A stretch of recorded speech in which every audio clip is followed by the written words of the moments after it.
everybody, and welcome to Wrassle Graps. Um, Last week, I said I wouldn't do another Raw review, but I lied to you guys. I lied to myself yesterday night. Had a weird urge to watch Monday Night Raw, and I don't think anyone's had that in, well, years, actually. But I watched it, and I was rewarded for once in a couple of years. I was rewarded for watching Raw, and an actually decent show. So we're gonna talk about it here today. My name is Chris. Before I go any forward, uh, once once again, I'm alone doing this. Other half of this channel, Vincent did not know I was going to do this. This is a spur of the moment thing, but you know what? I watched Raw. I enjoyed it, and I felt I had to talk about it because, let's be honest, when's the last time anyone actually enjoyed Raw? I mean, come on. So let's get into the show. Let's take pull out my notes here. Uh, okay, there we go. So the show kicked off with Bobby Lashley celebrating his victory over Drew McIntyre, and then the New Day came out to interrupt his toast for winning the match by throwing actual toast in the ring, and then Kofi won the WWE Championship match.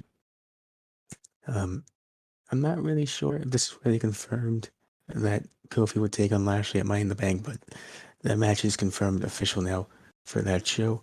That should be a good match. I think both guys are really good in ring. And I don't remember their last match because I didn't see it on that episode of Raw, but I don't know. I'm sure it'll be good. But moving forward, Lashley wants to prove a point that Kofi surrounds himself with clowns like Xavier Woods, in his words. So he challenges Woods to a match, and for some reason, Woods accepts but wants it in the Hell in a Cell. And for some other reason, Bobby accepts. So the main event of this show is a Hell in a Cell match. Now, I may have missed the actual Hell in a Cell pay-per-view, but you know what? But these Hell in a Cell matches apparently becoming more and more frequent. It's like I didn't miss anything. You know, it's it's nice. Saves me 2.5 hours of a show that I heard wasn't really that great. So thanks for that, I guess. So yeah, going forward, of course, because I missed Hell in a Cell, there are some things I'm not super clear on. You'll see that a lot once it gets to the Charlotte Rarely storyline. I'm not really sure what happened there, but we'll get to it when we get to it. So the first match of the night, one of 5 Money in the Bank qualifier matches, Ricochet versus AJ Styles, and a really enjoyable match actually.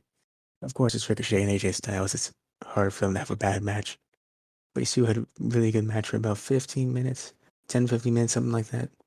Then the Viking Raiders showed up. They attacked Omos, and then Omos tried to charge at them, and he accidentally put himself to the barricade. This distracts AJ, who tries to jump in for a phenomenal forearm on Ricochet, but Ricochet counters with the recoil, which is his codebreaker move, and he wins. He's going to Money in the Bank. Of course, this sets up the tag team title match of Omos and AJ versus the Viking Raiders. And Ricochet being in the Money in the Bank match, I think that's a good thing, frankly. I'm not sure if he's going to win. Probably not. But it'll be nice to see him there, I think. Next up, we get to an Eva Marie interview.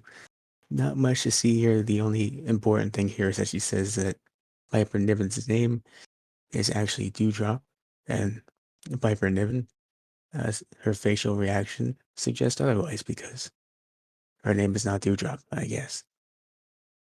I don't know, it's a weird thing. I didn't know what to feel about this last week. As if you heard last week's episode, um, you know that I was very unsure of what to say about it.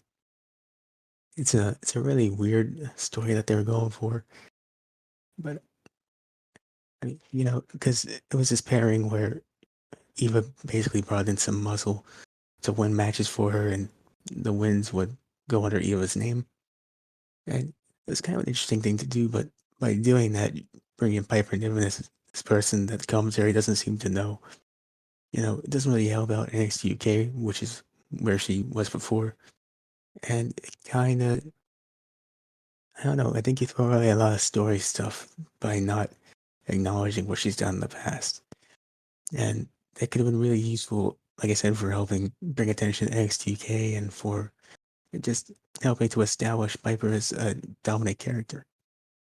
But going forward with this storyline, we get to the second qualifying match for Money in the Bank, this time for the women's side. It's Asuka and Naomi versus Eva and uh, Piper Niven, because I'm not going to call her Dewdrop. It's dumb. So this match is basically a handicap match for most of it. It's Asuka and Naomi going up against Piper Niven until Eva tags into the match to capitalize off of Piper's hard work. Wants to go for a pin, but Naomi kicks out. Then, uh, once she realizes it's not going to work, Eva tries to tag out, but Piper refuses. And, yeah, Naomi rolls her up for a quick win. Naomi and Asuka are going for Money in the Bank, and this partnership of Eva and Piper is basically over, I guess. It lasted all of 2 weeks. It wasn't much there. I think personally, the right side one year, Naomi and Asuka, much more suited for Money in the Bank than Eva and Dewdrop or Piper Niven, whatever you want to call her. Excited to see those two in the match, and I guess vaguely interested to see where this Eva Piper Niven thing goes. Like barely. I mean, someone out there probably is. I just ain't that interested, but I don't know. We'll see where it goes. I'll give it a chance. Next up, we get to Pierce and Sonya Deville in the ring, addressing the controversy from the Raw Women's title match. Apparently, Rhea Ripley cheated to win the match. Well, not even that, actually.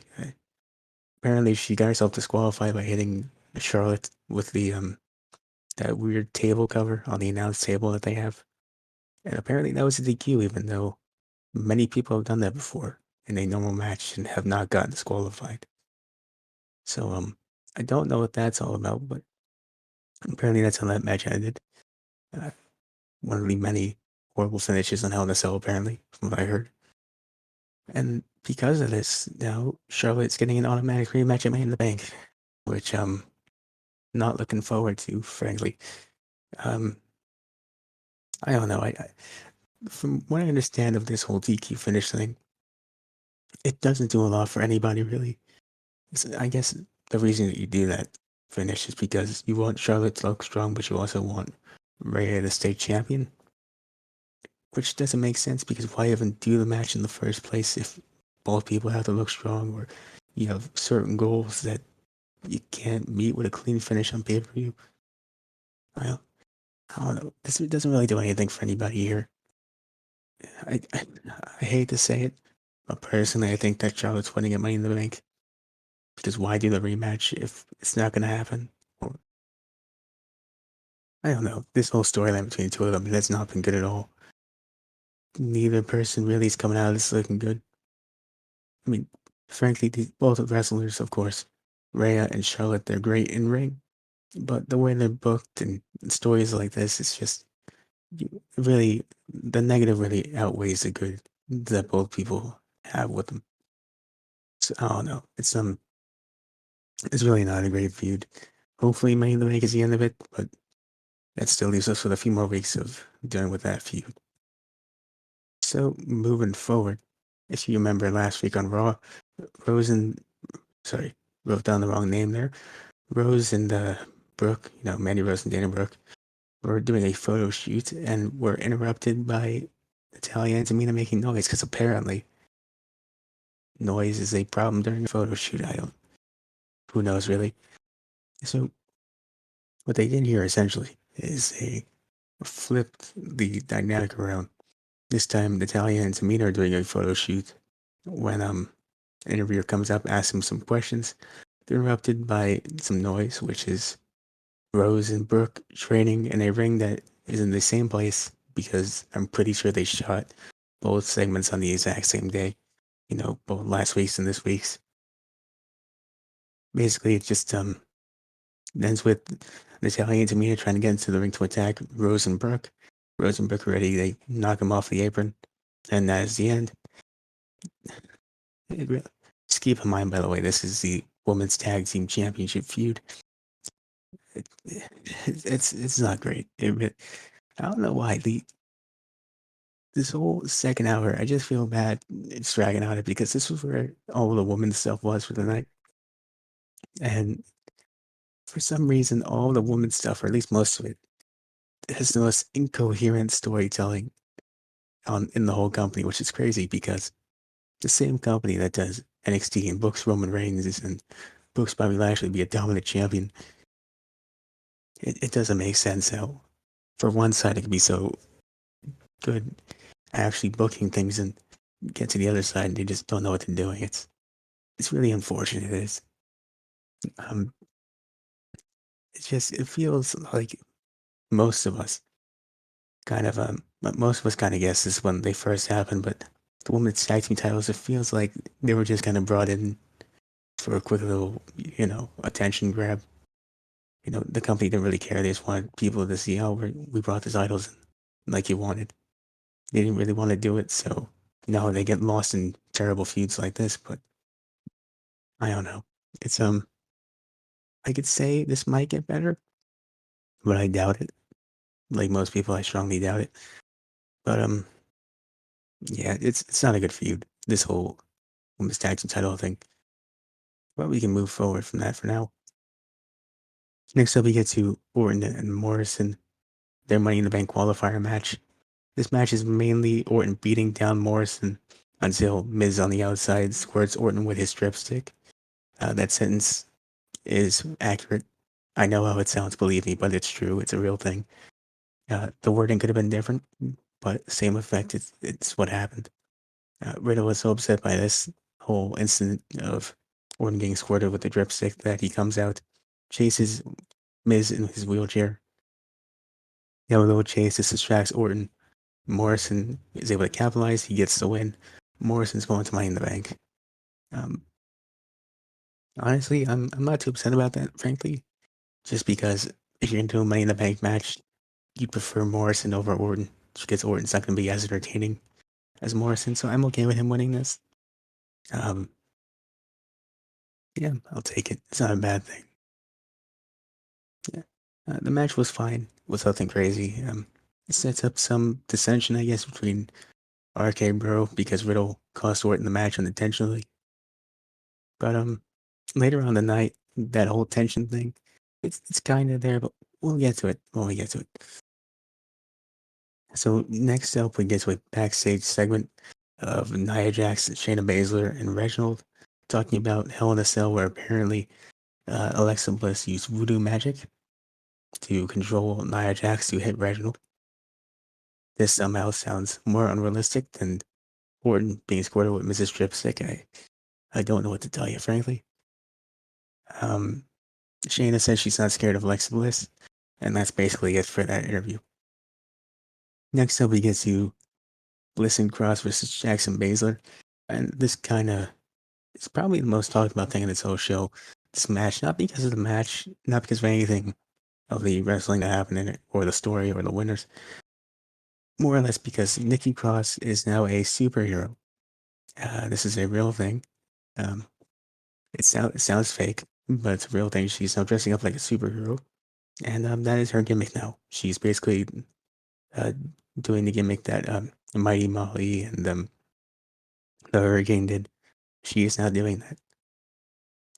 A lot of people don't like it because just look at it. I mean, it's a superhero gimmick. It's basically a mid-card gimmick. It's one of those things where you can't seriously win a championship or have any serious matches because you're dressed up like a superhero. A lot of people don't like it because Nikki Cross, she's putting in the effort. She's really doing her best to get this character over. And I'm kind of a mixed of both of those sides, sort of. I really don't like this whole superhero costume thing, but Nikki's really into this whole gimmick. Um, she she says that she knows she's not a superhero. She just wants to inspire people. Uh, and it's not a bad thing. Do that gimmick. I don't know. It's one of those things you gotta see where it goes, I guess. But it's it's not good. It's not good in my opinion. But hopefully it's one of those things that we're win you over in the end. So Wilson Cross beat Jackson Baszler. They're going to Money in the Bank along with Naomi and Asuka. And yeah, there was more before I forget, there was more Magic stuff where Alexa Bliss tried to make Reginald hit Nia Jax, but that did not happen. And those are the highlights. Nikki Cross is dressing up like a superhero, and there was some more magic, and Bliss and Cross won.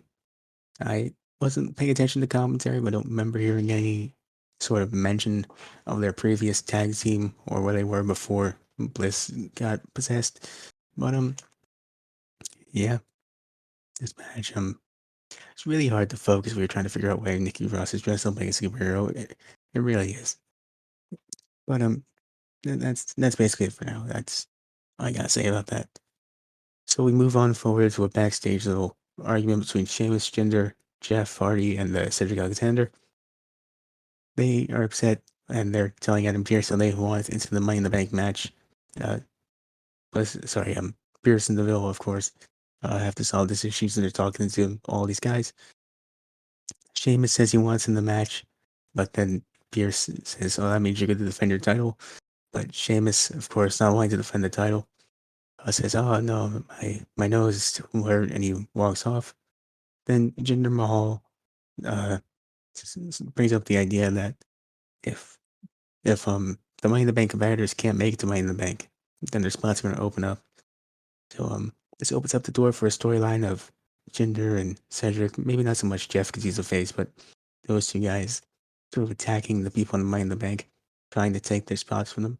And I think that could be kind of interesting, honestly. The idea of people trying to take the opportunities from the people who earned their way into the match. I think that'd be quite an interesting little storyline going in.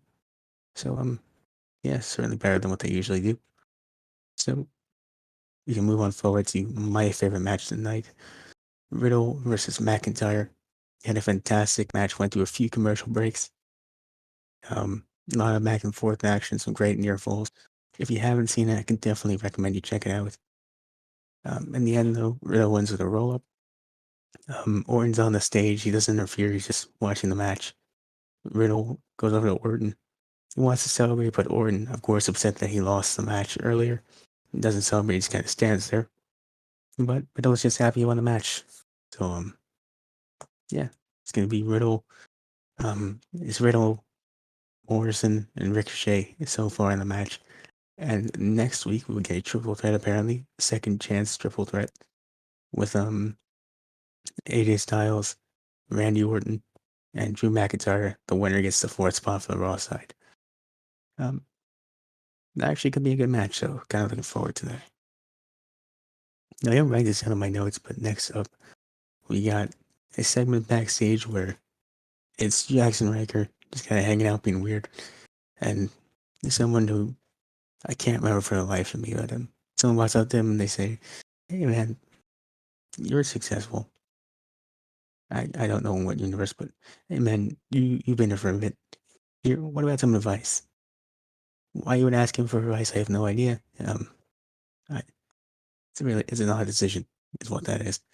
But he just goes on a whole thing about how you don't trust anybody and how you shouldn't trust anybody. And apparently he's having a strap match with Elias next week. That is something. As with many people, I'm not looking forward to a Jackson Riker Elias match, even though it's a strap match with stipulation. It's it's the two people in it. It's just who really cares, honestly. Who cares? So we can move on to the main event. It's Woods, Lashley, and Hell in a Cell. And honestly, this was a really fun match.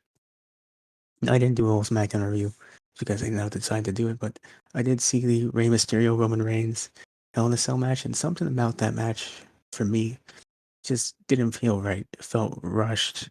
The commercials were ruining the whole pace of the match, and yeah, it just wasn't what I hoped it would be from Rey and Roman. But tonight they seem to have got it down with Woods and Lashley.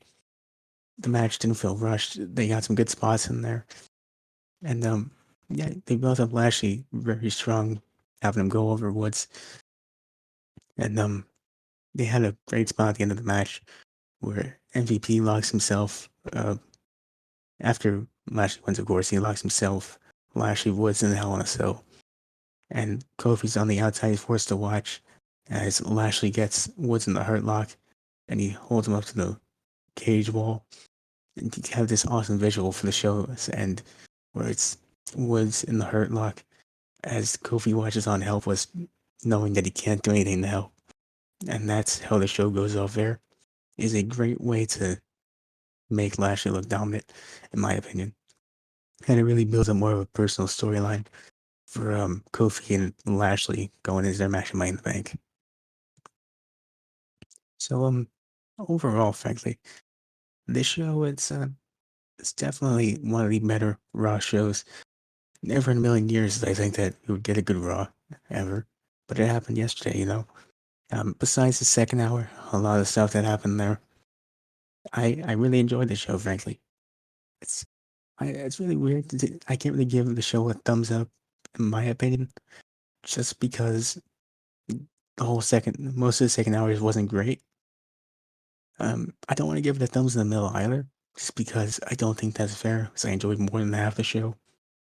Usually, if Vincent was here, of course, he would stop me from doing this, but because he isn't, gonna break the rules a little bit. It's a halfway between the 50-50 thumbs in the middle and thumbs up. Say 3 out of 5 in a number of terms, numerical terms. Sorry, not 3 out of 5, 3.5 out of 5, in my opinion. Raw that I could definitely recommend you check out. Maybe skip over the second hour. But yeah, the first and the third hour could definitely recommend you check out. Anyways, that's gonna do it for me here. Please do like the video. Do subscribe if you are on YouTube. Share it if you'd like to. If you're listening to this on a podcast platform, please do leave a 5-star review for us. And yeah, just thank you for listening, and I'll catch you guys later.